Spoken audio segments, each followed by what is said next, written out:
Feel the real fear with us. প্রিয় listeners, আসসালামু আলাইকুম। দেশ ও দেশের বাইরে যেখান থেকে আফনান দ্য হরর ওয়ার্ল্ডের আজকের হরর নাইট এপিসোডের ৪২তম আয়োজনের সাথে যুক্ত হচ্ছেন বা পরবর্তীতে হবেন, সকলকে জানাচ্ছি শুভেচ্ছা ও ভালোবাসা। আশা করি সবাই ভালো আছেন, সুস্থ আছেন। প্রিয় লিসেনার্স, প্রথমেই ক্ষমা চেয়ে নিচ্ছি যে আমাদের ১২৩তম এপিসোডে সাউন্ডের কিছু সমস্যা ছিল, কারণ আমি ওই দিন সিলেটে ছিলাম। আপনারা জানেন সিলেট আমাদের ফ্যান মিট ছিল সিলেট পলিটেকনিক ইনস্টিটিউটে, এই জন্য আমাকে আসলে রেকর্ডিংটা করতে হয়েছিল অন্য একটি জায়গায়, যার ফলশ্রুতিতে আমাদের সাউন্ডের সমস্যা ছিল। তাছাড়া আমি নিজেও ওই সময় খুব অসুস্থ ছিলাম, এখনও অসুস্থ আছি। আমার গলা বসে গেছে, প্রচণ্ড ঠান্ডা লেগেছে, কথা বলতে অসুবিধা হচ্ছে। এই জন্য বিভিন্ন সমস্যার ভেতরেও ওই এপিসোডটা করেছি। আশা করছি আমাদের এই অক্ষমতাটা ক্ষমা সুন্দর দৃষ্টিতে দেখবেন। প্রিয় লিসেনার্স, আজকে কিন্তু নারায়ণগঞ্জ স্পেশাল এপিসোড হওয়ার কথা ছিল, তবে আমার শারীরিক অসুস্থতার কারণে পুরো এপিসোডটা আমরা রেডি করতে পারিনি। তো আমরা আমাদের এবারের অনুষ্ঠান সূচিতে কিছু পরিবর্তন নিয়ে এসেছি। সেটা হচ্ছে হরর নাইট এপিসোড যেটা আমরা শনিবারে করতাম, এটা আমরা সোমবারে নিয়ে গিয়েছি। আর সোমবারের অমীমাংসিত রহস্য এপিসোডটা আমরা শনিবারে নিয়ে এসেছি। আর শনিবারেই আমরা মাঝে মাঝে কিছু স্পেশাল এপিসোড করব জায়গা কেন্দ্রিক, নির্দিষ্ট কোনো একটা বিষয় নিয়ে। সেদিন অবশ্য অমীমাংসিত রহস্য এপিসোডটা হবে না, এই কারণে আমরা শনিবারে এই জিনিসগুলো নিয়ে এসেছি। আর যেহেতু আজকে নারায়ণগঞ্জ স্পেশাল এপিসোড ছিল, আমার অসুস্থতার কারণে আমি এপিসোডটা কমপ্লিট করতে পারিনি। এজন্য নারায়ণগঞ্জ স্পেশাল এপিসোডটা আমরা সোমবারে ইনশাল্লাহ প্রচার করব।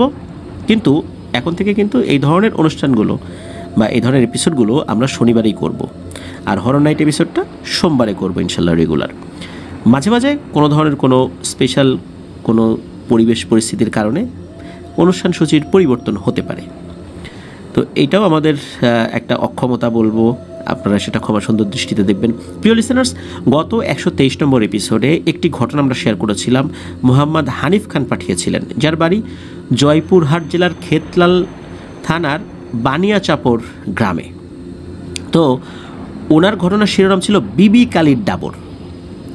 তো এই ঘটনাটা যখন আমরা বলি তখন কিন্তু উত্তরবঙ্গ থেকে স্পেশালি যারা আমাদের লিসেনাররা রয়েছেন তারা আমাদেরকে নক দিয়েছেন যে এরকম ব্যাপারগুলো তারাও শুনেছেন।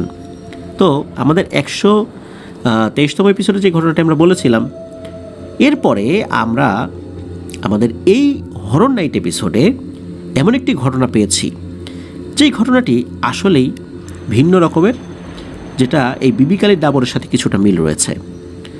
তো উত্তরবঙ্গে বিভিন্ন যেই জেলাগুলো রয়েছে সেই জেলাগুলোতে এই ধরনের আঞ্চলিক যেই কিছু ব্যাপারগুলো থাকে, আঞ্চলিক ভূত বলতে আমরা যেটা বুঝি, আঞ্চলিক জিন যেটা বুঝি, যে নির্দিষ্ট কিছু এলাকায় এই ধরনের ঘটনা শুনতে পাওয়া যায়, তেমনই আরও একটি ঘটনা নিয়ে আপনাদের সামনে হাজির হয়েছি। তো চলুন মূল ঘটনাতে চলে যাওয়া। ঘটনায় যাওয়ার আগে একটু কথা না বললেই নয়, আমাদের এই ভিডিও লাইক বাটনে প্রেস করতে কিন্তু ভুলবেন না। আর আমাদের এই ভিডিওর লিঙ্কটাও আপনারা আপনাদের আইডিতে, গ্রুপে, পেজে শেয়ার করে দিতে পারেন। প্রিয় লিসেনার্স, আপনারা যারা ঘটনা পাঠাতে চান তারা লিখে অথবা রেকর্ড করে যে কোনোভাবে ঘটনা পাঠাতে পারবেন Afnan the horror world bd@gmail.com এই ইমেল অ্যাড্রেসে।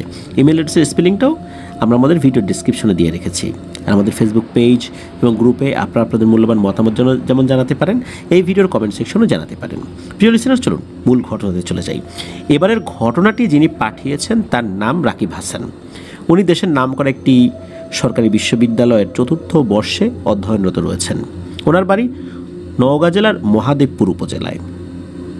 তো ঘটনার সূচনা লগ্ন ১৯৩০ কি ১৯৪০ এরকম একটা সময় হতে পারে। আর এখনও এই ঘটনার কিছু অস্তিত্ব বিদ্যমান রয়েছে। এই ঘটনার কিছু অংশ এই রাকিব হাসান ভাই উনি ওনার দাদি এবং অন্যান্য বয়স্কদের কাছ থেকে সংগ্রহ করেছেন। তো এবার মূল বিষয়ের দিকে আস্তে আস্তে এগিয়ে যাই। তো এখানে যেই চরিত্রগুলো ব্যবহার করা হবে এগুলোর মধ্যে কিছু আছে ছদ্মনাম, কারণ অনেকগুলো নাম তো আসলে পাওয়া যায়নি। তো আমরা আমাদের ঘটনার সুবিধার্থে কিছু কিছু ছদ্মনাম ব্যবহার করেছি। ১৯৩০ সালের দিকে রামচন্দ্রপুর নামক একটা গ্রাম থেকে এক ব্যক্তি পরিবার নিয়ে আসেন এই যে রাকিব হাসান ভাইদের গ্রামে। তো ওনার নাম হচ্ছে বাহাদুর মণ্ডল। উনি পেশায় একজন কৃষক ছিলেন।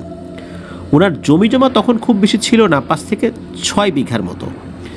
তখন এই 5 থেকে 6 বিঘা আসলে যাদের যেরকম জমি ছিল সেই অনুযায়ী অবশ্য 5 থেকে 6 বিঘা অনেক কমই ছিল, মানে ওই সময়ের প্রেক্ষাপটে বলছি। আর ওনার যেই গ্রামটা সেটা ছিল রামচন্দ্রপুর, সেখানে ওনার যেই জমিগুলো ছিল, তো উনি যেহেতু অন্য গ্রামে চলে আসবেন, তো অন্য গ্রামে ওনার পরিচিত যারা আছেন তারা আবার রামচন্দ্রপুর যারা যাবেন বা রামচন্দ্রপুরে জমি রাখতে চান, সেক্ষেত্রে এই সিস্টেমটাকে বলা হয় হচ্ছে এওয়াজ বদল।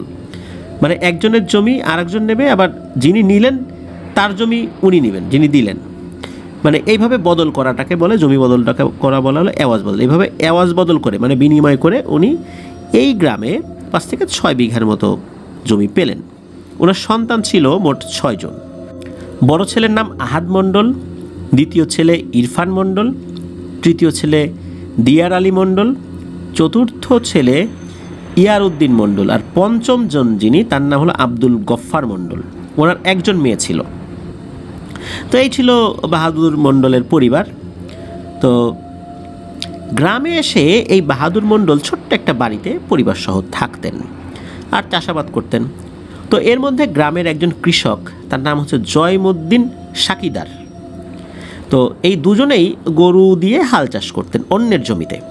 তো গ্রামের একজন কৃষক, তার নাম হচ্ছে জামির আলী, তার বেশ কিছু গমের ক্ষেত চাষ করার জন্য দুজন হাল চাষিকে, এই যে বাহাদুর মণ্ডল এবং এই যে জয়মুদ্দিন নামে আরেকজন ব্যক্তি, তো এই জয়মুদ্দিন সাকিদার যার কথা মাত্রই বললাম, এই দুজনকে ঠিক করেন।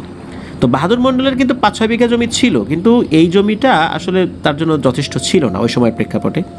তো ওই সময় তো জমিতে আসলে ফসল উৎপাদন কম হতো, এর জন্য বেশি জমি থাকলে এটা দিয়ে মোটামুটি সেই ফসল বিক্রি করে নিজেরা খেয়ে চলে যেত। এই জন্য তাকে কিন্তু অন্যের জমিতে আবার হাল চাষ করতে হতো।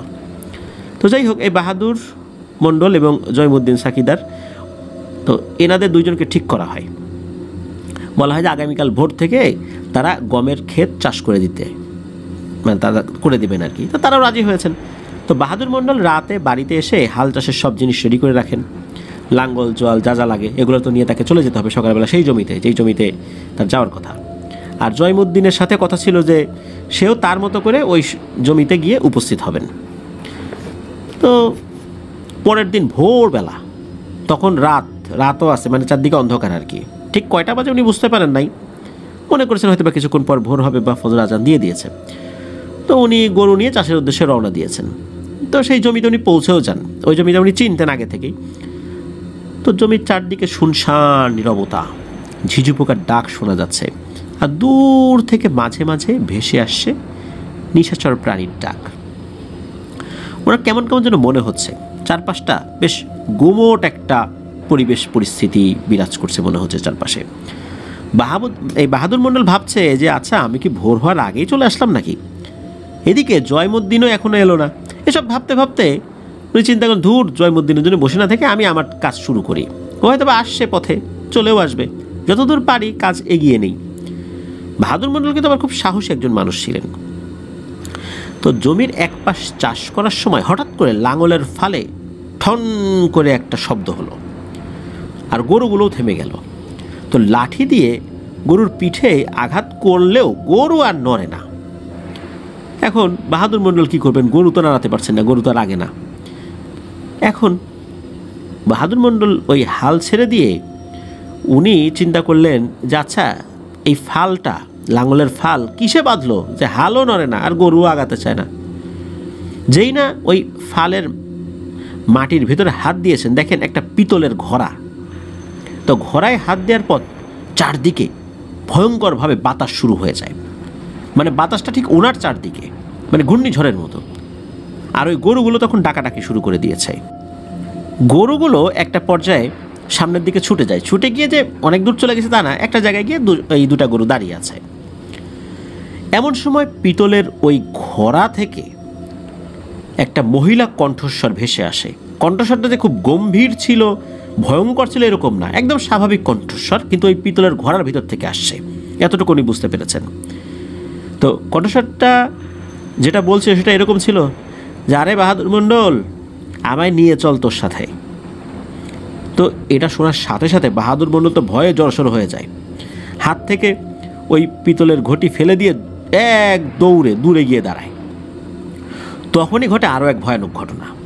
বাহাদুর মণ্ডল লক্ষ্য করেন যে ঘটি থেকে সাদা ধোয়ার কুণ্ডলীর মতো কিছু একটা বেরিয়ে আসছে, এবং বেরিয়ে এসে সেটা একটা সুন্দর পর্দাশীল সাদা পোশাকের এক নারী অবয়বে শূন্যে ভাসছে, যার মুখমণ্ডলটা দেখা যাচ্ছিল না, মুখমণ্ডলটা ঢাকা ছিল বলে মনে হচ্ছিল। তখন ওই অবয়বটা বলে ওঠে, ওরে বাহাদুর মণ্ডল, আমাকে দেখে ভয় পাস না, আমি তোর কোনো ক্ষতি করার জন্য আসি নাই। আমার নাম হচ্ছে বিবি। আমি জানি তোর সংসারে অনেক অভাব রয়েছে, ছেলেপেলে নিয়ে তোর অনেক সমস্যা হচ্ছে, ছেলেপেলেও বেশি, আর তোর বউও অনেক ভালো মানুষ। মূলত আমি এইখানে আসছি তোর উপকার করার জন্য। আমার কাছে মনে হয়েছে তুই আমার যোগ্য সম্মানটা দিতে পারবি, এই জন্যই আমি আসছি। তো বাহাদুর মণ্ডল সব শোনার পর উনি তো ভয় পেয়েছেন, তারপরও ভিতর ভিতর সাহস জুগিয়ে বলেন যে না বাপু, আমি তোমাকে নিতে পারবো না। আল্লাহ আমাকে যেভাবে রাখছে আলহামদুলিল্লাহ, আমি অল্পতেই শুকরিয়া আদায় করি, যেমন আছি ভালো আছি। তোমাকে নিয়ে গিয়ে আমি আবার বিপদে পড়তে পারবো না, কি থেকে কি হয়ে যাবে পরে তুমি আমার উপর রাগ করবা, আমার ক্ষতি করবা।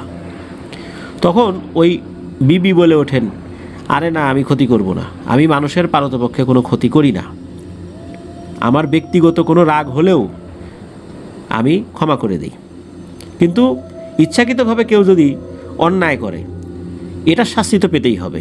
এছাড়া কেউ যদি না জেনে অন্যায় করে, তুই নিশ্চিত থাক আমি কারো ক্ষতি করি না, করিও নাই, ভবিষ্যতেও করবো না ইনশাল্লাহ।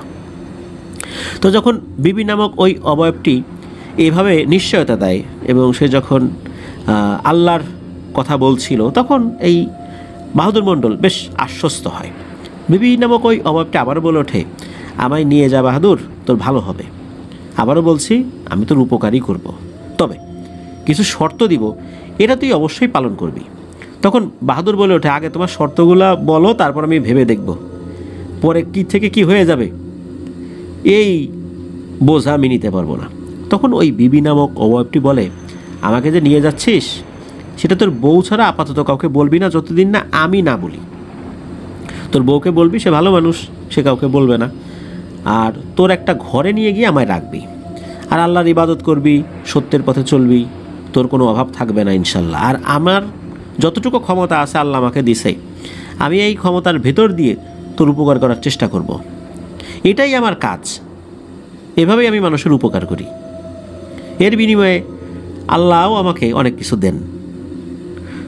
এবার তুই এখন বাড়ি যা, এই গরুর হাল নিয়ে, ভোর হতে এখনও অনেক দেরি আছে, তুই অনেক আগে চলে আসছিস, আর মূলত তোকেই আমি নিয়ে আসছি এই সময়। আর তোর বন্ধু যার জন্য অপেক্ষা করছিস, এই জয়মুদ্দিন সাকিদার, তার আস্তে আস্তে সকাল হয়ে যাবে, তুই যা এখনই আমাকে নিয়ে তোর বাড়িতে যা, গরুর হালটাল নিয়ে বাড়িতে যা, পরে আবার আসবি, সকাল হলে আবার আসবি এইগুলো নিয়ে। তো উনি কি করেছেন, ওই গরুটা আসলে এখন আবার কিভাবে নিয়ে যাবেন, উনি গরুটা পাশের একটা গাছের সাথে বেঁধে রেখেছেন, হাল টালান নেন নাই, কারণ এগুলো আবার কাঁধে করে নিয়ে ওই পর্যন্ত নিয়ে যাওয়া নিয়ে আসা অনেক কষ্ট। তো উনি কি করেছেন, ওগুলো ওখানে রেখেই ওই ঘটি যেটা, ওটা ওনার গামছার সাথে মুড়িয়ে নিয়ে যাচ্ছেন এবং বলছেন যে আমি গরু টরু এখন আর নিতে পারবো না, এগুলো নিয়ে যাওয়া আসা ঝামেলা, এই গরু টরুর জন্য কোনো ক্ষতি না হয়। তখন ওই ব্যাপারটা বলে, আচ্ছা ঠিক আছে যা, তুই আমাকেই নিয়ে যা, তোর গরু হাল এগুলোর কোনো ক্ষতি হবে না ইনশাল্লাহ, কেউ এগুলা চুরি করতে পারবে না। তো উনি তো ওইটা নিয়ে বাড়িতে চলে আসছেন সহি সালামতে। প্রতিমধ্যে ওই অবয়বটা বেশ কিছু কথা তাকে বলেছেন, এমনি সাধারণ কথা, যে ভালো পথে থাকতে হবে, সত্য কথা বলতে হবে, এই ধরনের ব্যাপারগুলো আর কি। তো উনিও ভয়ে ভয়ে যাচ্ছেন, একটু মনের মধ্যে তো ভয় করবে, এটাই স্বাভাবিক। তো বাড়িতে যান উনি, ওনার বউকে ওই ঘটিটা দেন এবং সব কথা খুলে বলেন। ওনার বউ আল্লাহর শুকরিয়া আদায় করেন যে এই বিবির এই জিনিসটা নিশ্চয়ই আল্লাহ তাআলাই মনোনীত করেছেন, তাদের কাছে পাঠিয়েছেন আমানত হিসাবে, এবং তাদের দুজনেরই দায়িত্ব এই আমানতটা রক্ষা করা। তো ওইটার মধ্যে তো অনেক টাকা পয়সা স্বর্ণ আছে, বিষয়টা কিন্তু এরকম না। তো ওই একটা মাটির ঘড়া বা ছোট্ট একটা কলসের মতো আর কি, একদম ছোট্ট একটা কলসের মতো। তো এইভাবে কেটে যায় বেশ কিছু বছর। আর এই যে বাহাদুর মণ্ডল, উনি কিন্তু ওনার মতো করে উনি যে জমি চাষ করতেন, কৃষক ছিলেন, উনি ওইটাই করতেন। তবে এর মধ্যে আল্লাহর অশেষ রহমতে ওনার অনেক বরকত হচ্ছিল। তো উনি জমি কিনেছেন, বেশ কিছু গরু কিনেছেন, তো আলহামদুলিল্লাহ উনি বেশ ভালোই সব কিছু চালাচ্ছিলেন। এদিকে ওনার সন্তানরাও বড় হচ্ছে। তো একবার কি হয়, এই যে বিবি, এই বিবি বাহাদুর মণ্ডলকে আবার দেখা দেয়। বাহাদুর মণ্ডল ছাড়া কাউকে ওইভাবে উনি দেখা দিতেন না। দেখা দিলে অনেকে ভয়, তার স্ত্রী যত যাই জানুক না কেন, দেখলে ভয় পেতে পারেন, তার সন্তানরাও ভয় পেতে পারেন, এই জন্য দেখা দিতেন না। মাঝে মাঝে স্বাভাবিক বেশে মাঠে গেলে এই বাহাদুর মণ্ডলকে দেখা দিতেন। তো ওই বিবি বাহাদুর মণ্ডলকে বলছে যে আমি আর এখানে থাকবো না রে, তুই আমাকে মণ্ডপতলা বট গাছটার ওখানে রেখে আয়, ওই বট গাছটা তো তোদের জমিতেই, তাই না? তখন এই বাহাদুর মণ্ডল বলে হ্যাঁ ওটা তো আমাদের জমিতে। বলে যা তুই ওইখানে আমাকে রেখে আসবি। এই যে আমাকে রেখে আসবি মানে এই যে আমার এই ঘোড়া যেটা, এইটা ওই বট গাছটার মাটির নিচে পুঁতে দিয়ে আসবি।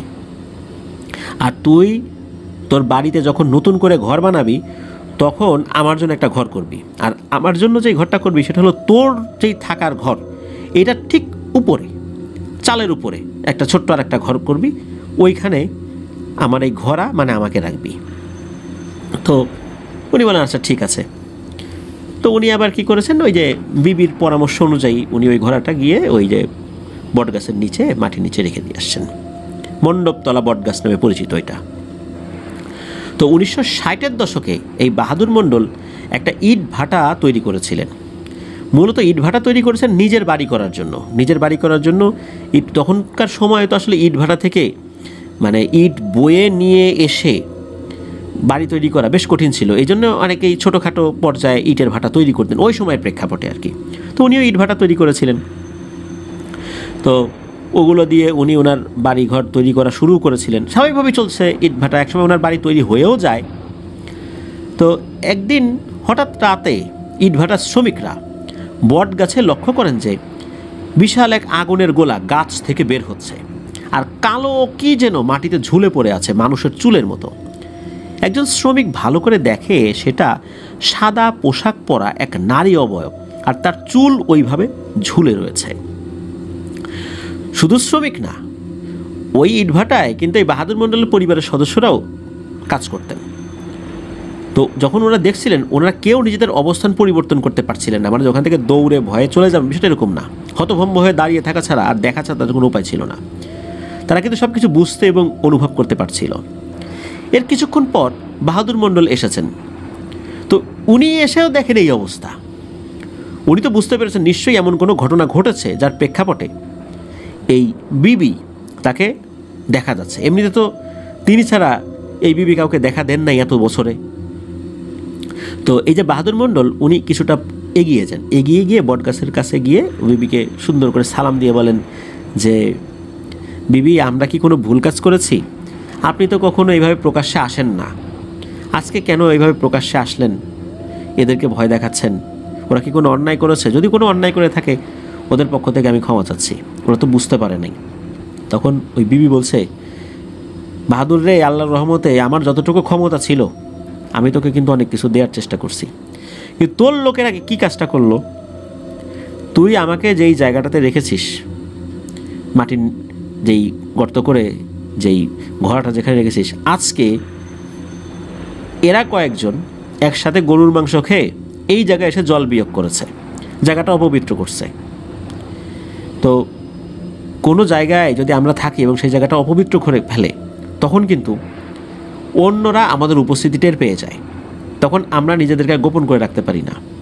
এখন থেকে এই জায়গায় যে আমি আছি এটা কিন্তু অনেকেই জানবে, আর আমার অনিচ্ছা সত্ত্বেও তোর একটা ক্ষতি হবে। সেটা হলো এই যে ইটভাটা করেছিস, এই ইটভাটাতে আর তুই আগুন জ্বালাতে পারবি না। এই দোষটা কিন্তু আমার না, এটা তোদের। অনিচ্ছাকৃত ভুল হলেও এই ভুল সংশোধনের ক্ষমতা তোদেরও নাই, আর যে সমস্যাটা হবে সেটা সমাধান করার ক্ষমতা আমার নাই। তো এইটা উনি বলেন। সত্যি তাই। এরপরে কিন্তু অনেক চেষ্টা করে ওই ইটের ভাটাতে বাহাদুর মণ্ডল আর আগুন জ্বালাতে পারেন নাই। আর আগে থেকে তো ওনার বাড়ি তৈরি করে ফেলেছিলেন। মূলত তৈরি করার পর ওই ঘোড়াটা নিয়ে যে আবার ওনার বাড়িতে নিয়ে যাবেন, তার আগেই এই ঘটনা ঘটেছিল। উনি মূলত 2 তলা একটা বাড়ি তৈরি করেছিলেন। তবে এরপরে কিন্তু উনি স্বাভাবিকভাবেই ওই জিনিসটা মাটির থেকে বের করে নিয়ে ওই যে ওনার রুমের ঠিক উপরে যে ঘরটা তৈরি করেছিলেন ওইখানে ওই ঘরটা রেখে এসেছিলেন। আর ওখানে ওঠার জন্য উনি মইও ব্যবহার করতেন, মাঝে মাঝে উপরে উঠতেন। তো এর মধ্যে ওনার বড় ছেলে আহাদ মণ্ডল এবং ইরফান মণ্ডলের বিয়ে হয়ে যায়। আর তৃতীয় ছেলে দিয়ার আলীর বিয়ের সময় ঘটে এক ভয়ানক ঘটনা। এই যে বিবি, বাহাদুর মণ্ডলের বউকে একদিন স্বপ্নে এসে দেখা দেন। উনি কিন্তু বাহাদুর মণ্ডলের বউকে সরাসরি দেখা দিতেন না, হঠাৎ হঠাৎ স্বপ্নে এসে দেখা দিতেন। আর বাহাদুর মণ্ডলকে স্বপ্নে বা বাস্তবে উনি দেখা দিতেন আর কি। তো বিবি বাহাদুর মণ্ডলের বউকে একদিন স্বপ্নে এসে বলে যে তোদের বাড়িতে আছি, আবার তোর ছেলের বিয়ে, ওকে তো ছোটোবেলা থেকে দেখতেছি, তার বিয়েতে তো কিছু উপহার আমার তরফ থেকে দেওয়ার দরকার, তো আমি তোদেরকে কিছু উপহার দিব আমার সাধ্যের মধ্যে যতটুকু কুলায়। তো আমার ঘরের নিচের ঘরটা মানে তোদের ঘরটা পরিষ্কার করে রাখিস, কেউ যেন ওই ঘরে না ঢোকে, আর সাবধান কাউকে কিছু বলিস না কিন্তু, তাহলে কিন্তু সমস্যা হবে। আর যেই সমস্যা হবে এটা সমাধানের রাস্তা কিন্তু আমার জানা নাই, তাই সাবধান। এখন একদিকে এই যে বিয়ে উপলক্ষে আত্মীয় স্বজনরা আসছে সবাই, তখন তো গ্রামে আত্মীয় স্বজনরা আরও কয়েকদিন আগে আসতো। এখন এরকমটা কিন্তু দেখা যায় যে আমাদের কিছু কিছু নিকট আত্মীয়রা বিয়ের আরও আগে আসেন, আবার বিয়ে হওয়ারও কয়েকদিন পরে তারা চলে যান। কিন্তু তখনকার দিনে গ্রামে যে দিনে এসে বিয়ে খেয়ে চলে যাবে এমন লোকজন কম ছিল, আবার দূর থেকে আসতো, তো রাত হয়ে যেত, চোর ডাকাতের ভয় ছিল, এই জন্য অনেকে রাতের বেলা থাকতেন। আবার যারা আত্মীয় স্বজন আছে তারা যখন চলে আসতেন, গ্রাম মানে বাসা বাড়িতে তো থাকার জায়গারও সংকট দেখা যায়, এরকমটা তো আমরা সবসময় দেখি। তো ওই যে বিয়ে ভর্তি মানে বাড়ি ভর্তি বিয়ে বাড়ির মানুষ, বিয়ে বাড়ি উপলক্ষে অনেক লোকজন আসছে, বাড়ি ভর্তি মানুষ গিজগিজ করছে বিয়ে উপলক্ষে, অন্যদিকে নতুন বউও চলে আসছে। আবার আর একদিকে এই যে বিবির নির্দেশনা, এখন মানুষজনকে তো সব ঘরে ঢোকা নিষেধও করা যায় না, মানে খুব একটা জটিলতায় বুঝছেন। বাহাদুর মণ্ডলের বউ কিন্তু উনি খুব সতর্ক যেন কেউ ওই ঘরটাতে না আসেন, মানে এই যে বিবি যেই ঘরে আছে তার ঠিক নিচের ঘরটা তো বাহাদুর মণ্ডল এবং বাহাদুর মণ্ডলের স্ত্রী তারা থাকতেন, তো ওই ঘরটা যেন কেউ না ওঠে। এখন যত যাই হোক মানুষজন তো আসলে যারা মুরব্বী গোছের মহিলারা আছেন তারা তো একটু দেখা করার জন্য বাহাদুর মণ্ডলের স্ত্রীর সাথে আসবেনি, ওই ঘরে আসবেনি। তারপরে উনি নিষেধ করে দেন যে এই ঘরে কেউ যাবি না, তালা টালা দিয়ে রাখেন। তো একবার হয়েছে কি, উনি তখন ঘরে আছেন কিন্তু ঘরের দরজাটা উনি আসলে আওসায় রাখা বলি আমরা, ক্লোজ করে রাখা, কিন্তু আটকানো না। তো ওইভাবে রেখেছেন, সবার কিন্তু নিষেধ করা যায় বিনা অনুমতিতে কেউ যেন এই ঘরে না ঢোকে। সবাই বলছেন যে আচ্ছা ঠিক আছে যাব না। এখন প্রবলেমটা কি, এই যে নতুন বউ, এখন তাকে আবার এই বিষয়টা ওইভাবে বলা হয়নি, অন্য আত্মীয় স্বজনদেরকে বলা হয়েছে, তারা কিন্তু কেউ ওই ঘরে আসতেন না বা আসলে অনুমতি ছাড়া ঢুকতেন না। এখন বেলা তখন দুপুর 12টা, ওই সময় কিন্তু এই মানে বাহাদুর মণ্ডলের স্ত্রী কিন্তু ওই রুমের মধ্যে আছেন।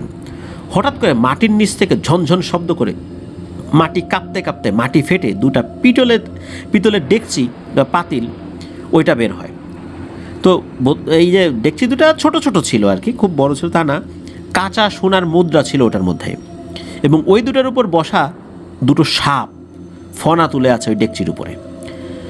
বাহাদুর মণ্ডলের স্ত্রী তো ঘরেই ছিল, উনিও যদিও ভয় পাচ্ছেন, আবার টাকা দেখে খুশিও হচ্ছেন এই কারণে যে এটা বিবি তার ছেলের বিয়েতে উপহার দিচ্ছেন, আর চোখের সামনে এরকম করে উঠে আসে এটা দেখে তো কারো ভয় লাগবেই। আর ওনাদের এই ফ্লোরটা ছিল মাটির ফ্লোর, মানে ওনারা যেই রুমে থাকতেন সেইটা মাটির ফ্লোর ছিল, যদিও ইটের ঘর ছিল। তো যাই হোক, এখন ইরফান মণ্ডলের দ্বিতীয় ছেলে, মানে ওনার যে ছেলে হয়েছিল বাহাদুর মণ্ডলের, সেই বাহাদুর মণ্ডলের এক ছেলের নাম হলো ইরফান মণ্ডল। এবার ইরফান মণ্ডলের তো ছেলে হয়েছে, প্রথম ছেলে, দ্বিতীয় ছেলের আবার বিয়ে দিয়েছেন উনি। এই দ্বিতীয় ছেলের বউ ওই যে ঝনঝন ঝনঝন শব্দ হয়েছে, উনি ঘরে না ঢুকলেও সাইড থেকে জানালার ফাঁকা দিয়ে উকি দিয়ে দেখতে গেছেন যে ঘটনাটা কি, শব্দ আসে থেকে। তো উনি দেখেন যে এরকম দুটো ডেকচি মাটি ফেটে বের হচ্ছে, অর্ধেক বেরো হয়েছে। এইটা দেখে উনি তো চিৎকার দিয়ে উঠছেন, ও বাবা গো মা গো, এ আমি কি দেখলাম, এই বলে চিৎকার দিয়েছেন ওনার শাশুড়ি, মানে এই যে বাহাদুর মণ্ডলের বউ। তো উনি তো আবার দেখছেন যে আরে তার বেটার বউ এই জিনিসটা দেখছে, তো উনি আবার চিৎকার করে বলছেন, আরে বউ থাম থাম থাম, কিছু হয় নাই, এটা বিবি দিছে, থাম থাম থাম, শব্দ করিস না, পরে আমি বলবো, চুপ থাক। কে শোনে কার কথা? এই ইরফান মণ্ডলের দ্বিতীয় ছেলের বউ, সে চিৎকার করে বাইরে গিয়ে বলা শুরু করছে, ওরে কে কোথায় আসরে দেখে যাও, এই যে ঘরের ভিতর থেকে কী বেরোচ্ছে। সবাই তো এরকম চিৎকার শুনে দৌড়ে ওই ঘরে ঢুকেছে, তবে এসে দেখে ওই দুটা ডেকচি তখন আর নাই, মাটির ভেতরে চলে গেছে, তবে ওইখানে গর্ত হয়েছিল এটা সবাই দেখেছেন। ওই রাত্রেই ইরফান মণ্ডলের বড় মেয়ে, তার নাম হচ্ছে সোমা, সে হঠাৎ করেই মৃত্যুবরণ করে। এই ধরনের মৃত্যুবরণ করাকে আমরা এখন বর্তমানে স্ট্রোক বলি। হঠাৎ করেই কোনো কারণে স্ট্রোক করে না মানুষ, ওইভাবে ধারণা করা হবে স্ট্রোক করে মারা গেছেন আর কি। একদিকে বিয়েবাড়িতে আনন্দ, অন্যদিকে মেয়ের মৃত্যু। কেমন পরিস্থিতি হতে পারে প্রিয় লিসেনার্স, একবার ভাবুন। পরের রাত্রে বাহাদুর মণ্ডলের বউ স্বপ্নে দেখেন যে ওই যে বিবি আসছেন। তো বিবি এসে বলছে যে তোর নাতনির মৃত্যুর জন্য আমাকে দায়ী করিস না, সব কিছু আমাদের নিয়ন্ত্রণে থাকে না। এই বিষয়গুলো যদি কেউ আমাদের অনুমতি ছাড়া দেখে ফেলে এবং সেটা যদি আমাদের অনুমতি ছাড়া কাউকে বলেও ফেলে, তাহলে তার কোনো না কোনো ক্ষতি হয়, আর এই ক্ষতির উপর আমাদের নিয়ন্ত্রণ থাকে না। মূলত তোর নাতনি মারা গেছে এই কারণে, যদিও বা তোর নাতনি দোষী ছিল না, কিন্তু তার মা দোষী ছিল। এখন তোর নাতনিকে কিন্তু আমরা মারি নাই। আর আরও একটা ব্যাপার কিন্তু হবে, সেটা হলো যে এই বাড়ির আর একটা মেয়ে মারা যাবে, আর যদি মারা না যায় সে মানসিক ভারসাম্যহীন হবে। এটাতেও আমাদের নিয়ন্ত্রণ নাই, এটা আমরা ভালোও করতে পারবো না, এর থেকে বাঁচাতেও পারবো না। আশ্চর্যজনকভাবে নাকি সেটাই হয়েছে। এই যে নতুন বউ যে যার এই যে বিয়ে হলো, তার বেশ কয়েকজন মেয়ে হয়েছিল, তার শেষ মেয়েটা মানসিক ভারসাম্যহীন হয়েছিল, তাও কিন্তু সেটা অনেক পরে। তো যাই হোক, সময়ের পরিক্রমায় বাহাদুর মণ্ডল এবং তার স্ত্রী বৃদ্ধ বয়সে মারা যান, স্বাভাবিকভাবে মারা যান। তবে ওনারা যতদিন জীবিত ছিলেন বিবির কোনো অসম্মান করেন নাই, বা বিবিও তাদের উপর ওইভাবে ক্ষুব্ধ হন নাই কখনোই। মানে তাদের জায়গা থেকে যতটুকু চেষ্টা করার দরকার সেটাই করেছেন। ঘটনা কিন্তু এখানেই শেষ নয়, এরপরেও কিন্তু আরও ঘটনা ঘটে। মূলত বিবি ওইভাবে কাউকে দেখা দিতেন না, কিন্তু এরপরে বিবিকে বিভিন্নভাবে দেখা যেত। ওই যে মণ্ডপতলার বটগাছটার কথা মনে আছে নিশ্চয়ই আপনাদের, আমি বলেছিলাম ঘটনার একটা পর্যায়ে। তো সন্ধ্যা হলেই সেই রাস্তা দিয়ে মানুষ ভয়ে যেত না। অনেকেই দেখেছেন রাত্রে বিবি তার মাথার চুল ছেড়ে দিয়ে রাস্তা বন্ধ করে রেখেছেন। তবে এখানে একটা মজার ব্যাপার রয়েছে, সেটা হচ্ছে যে অনেকেই দেখেছেন বলতে কারা দেখেছেন, ওই গ্রামের যারা দুষ্টু প্রকৃতির মানুষ, অথবা ওই গ্রামে চুরি ডাকাতি করতে আসছে, বা নেশা করে করে ওদিক দিয়ে যাচ্ছিল, এই টাইপের মানুষ ওখানে ভয় পেয়েছে। কোনো ভালো মানুষ, নামাজি কালামি আল্লাহওয়ালা মানুষ ওদিক দিয়ে যাওয়ার সময় বিবিকে দেখে ভয় পেয়েছে এমনটা কিন্তু হয় নাই। তো এলাকার এক দাদা, তার নাম হলো মিহির, তো মিহির দাদা বলে সম্বোধন করছে। এই মিহির দাদা একদিন বিলে মাছ ধরতে যাচ্ছিলেন।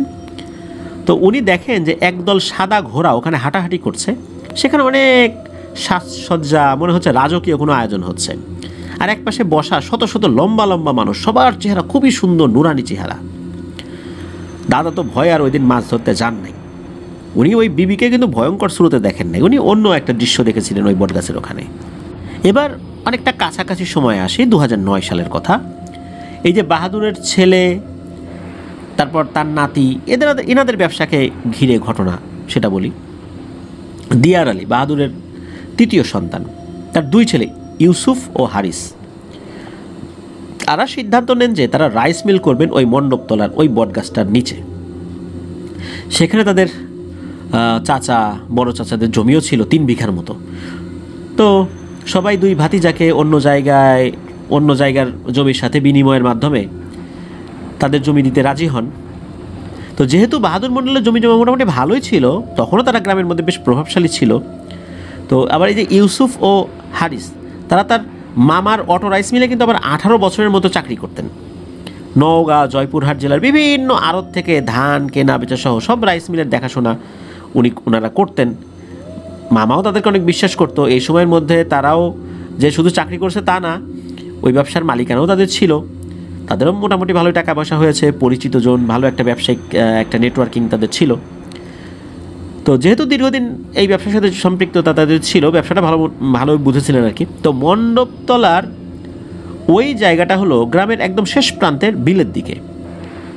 এর পাশ দিয়ে 0.5 কিলোমিটার রাস্তা মহাদেবপুর উপজেলার। মণ্ডপতলার পূর্ব দিকে বাঁশঝাড় আর গ্রাম, পশ্চিম দিকে বিল আর ধান ক্ষেত, দক্ষিণ দিকে হিন্দু সম্প্রদায়ের কিছু ঘরবাড়ি রয়েছে আর ওখানে কিছু বাঁশঝাড়ও রয়েছে, উত্তর দিকেও রাস্তা রয়েছে, গ্রামের দিকেও রাস্তা রয়েছে বাজারে যাওয়ার। তো এত বছর পর মণ্ডপতলা সেই বটগাছটার ভয়ে মানুষের মধ্যে অনেকটাই কমে গেছে।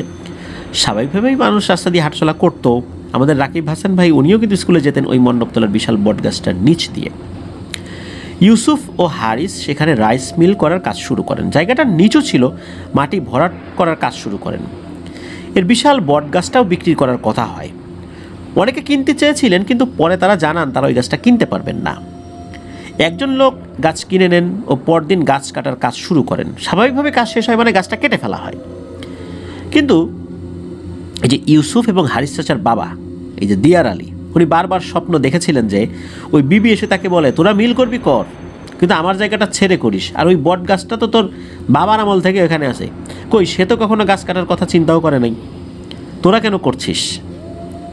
আমার জন্য একটু জায়গা রাখিস এখানে। তো বিবিটা যে ধমক দিয়ে বলেছে বিষয়টা এরকম না, কিন্তু সে অনুরোধ করেছিল যে বট গাছের জন্য কাটা না হয়। কিন্তু এই যে দিয়ার আলী, উনি এসবে কর্ণপাত করেন নাই। গাছ টাছ তো বিক্রি হয়ে যায়, কেটে ফেলা হয়। আর পরে ওই যে বিবি, উনি আবারও এসে নাকি এই দিয়ার আলীকে স্বপ্নে দেখিয়েছিলেন যে তোরা আমার কথা শুনলি না, আমিও দেখব তোর ছেলেরা এখানে ব্যবসা কিভাবে করে।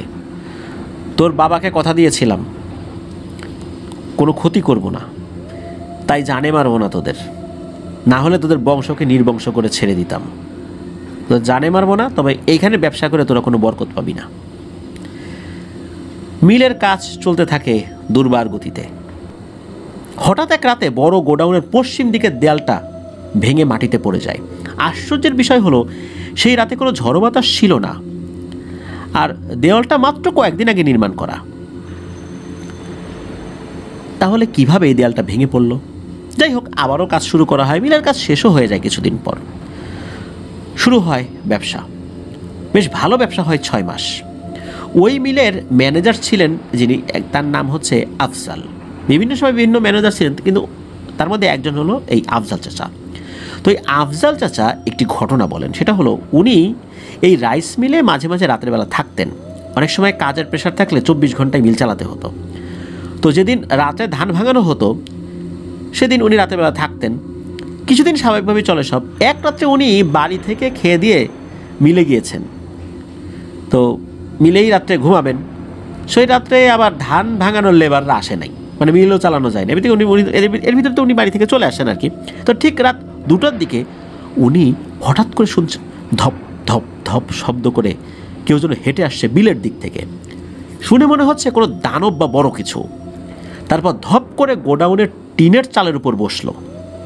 আফজাল চাচা বাইরে এসে দেখেন টিনের উপর একটা দানবীয় অবয়ব গোডাউনের শেষ 2 দিকে 2 পা দিয়ে দাঁড়িয়ে আছে। তার মুখটা ছিল লোমশ লম্বা শেয়ালের মতো, আর শরীরের আকার মানুষের মতো কিন্তু অনেক বড়। এটা দেখে উনি তো এক দৌড়ে অফিস ঘরে গিয়ে আল্লাহ বাঁচাও বলে সমানে আল্লাহর কাছে দোয়া করছেন। এছাড়া তার মুখে অন্য কোনো দোয়া দরুদ, কোনো সূরাও আসছে না। এরপর শুরু হয় তাণ্ডব। টিনের চাল, এই টিনের চালটা লোহার অ্যাঙ্গেলের সাথে তো স্ক্রু দিয়ে লাগানো। মনে হচ্ছে এই লোহার অ্যাঙ্গেলগুলোকে উপড়ে ফেলছে, সব তছনছ হয়ে যাচ্ছে। উনি দৌড়ে গ্রামের দিকে পালাতে গেলে ওই দানবটা একটা হুঙ্কার দিয়ে ছুটে আসে ওই ধান শুকানোর যে চালা রয়েছে সেই চালাতে।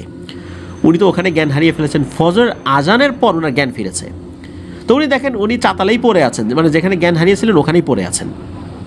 আর সব কিছু ঠিকঠাক, টিন গোডাউন সবই অক্ষত আছে। কিন্তু রাতের বেলা উনি এসব কী দেখলেন? আফজাল চাচা কিন্তু কোনো নেশা করতেন না, সিগারেটও খেতেন না, তাহলে তো তার এই ধরনের উদ্ভট জিনিস দেখার কথাও না। এরপর তিনি মালিককে বলে চাকরি ছেড়ে দেন। এর ঠিক 2 বছর পর আর ওই মিল চালানো সম্ভব হয়নি। লস আর লস। প্রায় 1.5 কোটি টাকা ব্যয় করে নির্মাণ করা সেই মিলটা লসে পড়ে বন্ধ হয়ে যায়। আজও সেটা পড়ে আছে, শুধু যন্ত্রপাতি নিয়ে। এর মধ্যে অনেকে কিন্তু মিলটা ভাড়া নিয়েছিল, কিন্তু সবাই লস করে ফেরত চলে গিয়েছে। পাশে যে হিন্দু সম্প্রদায়ের যেই ছোট্ট একটা পাড়া রয়েছে, ওখানে 2 ভাই রয়েছে, মৃগেন এবং শীতেন। তারা একদিন ওই মিলের উপর দিয়ে, মানে মিলের ওই জায়গার উপর দিয়ে হেঁটে বাড়ি যাওয়ার সময় লক্ষ্য করেন রাতের বেলা মিল একা একাই চলছে, মনে হচ্ছে কেউ ধান ভাঙছে। ওনারা তো দেখছেন যে কয়েক বছর ধরে মিলটা বন্ধ, তাহলে রাতের বেলা মিলের মধ্যে অন্ধকার, মিলে বিদ্যুৎ নেই, বিদ্যুৎ সংযোগ বিচ্ছিন্ন, তাহলে মিল চলছে কিভাবে, ওই মেশিন চলছে কিভাবে? ওনারা তো ভয়ে ওই জায়গা দ্রুত ত্যাগ করেন। এই যে মৃগেন, যিনি এই মৃগেন নিজেই এই রাকিব হাসান ভাইকে বলেছিলেন। তো এটি ছিল ঘটনা। প্রিয় লিসেনার্স, আসলেই এই যে বিবির যেই ডাবর বা ড্যাগ, এটা ভালো, এটা কিন্তু আমরা গত 123 নম্বর এপিসোডের বিবি কালির ডাবর ঘটনায় আমরা এটা জেনেছিলাম। কিন্তু কালির ডাবর এটা আবার খারাপ। কেন খারাপ? কারণ কালির ডাবর থেকে কেউ যদি কোনো কিছু নেয় বা কালির ডাবরের মাধ্যম দিয়ে কেউ যদি কোনো কিছু পায়, তাহলে ওই পরিবারের কোনো একজনের মৃত্যু ঘটে। কিন্তু বিবির ডাবরের যেই জিনিসগুলো, এগুলো ভালো, এগুলো নিলে কোনো ক্ষতি হয় না, এমনটা কিন্তু আমরা জেনেছিলাম। তো আগের ঘটনা বিবি কালির ডাবর ছিল, আর এটা আমরা জানলাম বিবির ডাবরের ঘটনা। উত্তরবঙ্গে এই বিবি কালির ডাবর বা বিবির ডাবর, কালির ডাবরের ঘটনা কিন্তু বিভিন্ন জায়গায় শোনা যায়। এটা ওই অঞ্চলের একটা আঞ্চলিক ঘটনা বলতে পারি আমরা, আঞ্চলিক লেজেন্ডও বলতে পারি, ওই অঞ্চলের লোককথা। প্রিয় লিসেনার্স, কেমন লাগলো আমাদের আজকের ঘটনাটি? ধন্যবাদ জানাচ্ছি রাকিব হাসান ভাইকে চমৎকার রোমহর্ষক একটি ঘটনা পাঠানোর জন্য। প্রিয় লিসেনার্স, আপনাদের অঞ্চলেও এই ধরনের কোনো ঘটনা যদি থেকে থাকে, আমাদেরকে কিন্তু ইমেইল করে ঘটনা পাঠাতে পারেন, লিখে বা রেকর্ড করে যে কোনোভাবে ঘটনা পাঠাতে পারবেন, শুধু ইমেল করার মাধ্যমে। ইমেল অ্যাড্রেসটা হচ্ছে AFNANTHEHORRWORLDBD afnandahorworldbd@gmail.com। মেল অ্যাড্রেসের স্পেলিংটা আমরা আমাদের ভিডিও ডিসক্রিপশন দিয়ে রেখেছি, সেখানে গিয়ে স্পেলিংটা চেক করে দিতে পারেন। প্রিয় লিসেনার্স, আসছে সোমবার নারায়ণগঞ্জ স্পেশাল এপিসোড নিয়ে আপনাদের সামনে ইনশাল্লাহ হাজির হচ্ছি। আল্লাহ যদি আমাকে সুস্থ রাখেন, স্বাভাবিক রাখেন, ইনশাল্লাহ অবশ্যই সোমবার নারায়ণগঞ্জ স্পেশাল এপিসোডটা আমরা করার চেষ্টা করব। আমার জন্য দোয়া করবেন, আমার পরিবারের জন্য দোয়া করবেন, আপনাদের জন্য দোয়া রইল, আপনাদের পরিবারের প্রত্যেকের জন্য দোয়া রইল। মহান আল্লাহ সুবহানাহু ওয়া তাআলা আমাদেরকে ভালো রাখুন, সুস্থ রাখুন, নিরাপদে রাখুন, আফনান দ্য হরর ওয়ার্ল্ডের সাথে রাখুন। আসসালামু আলাইকুম।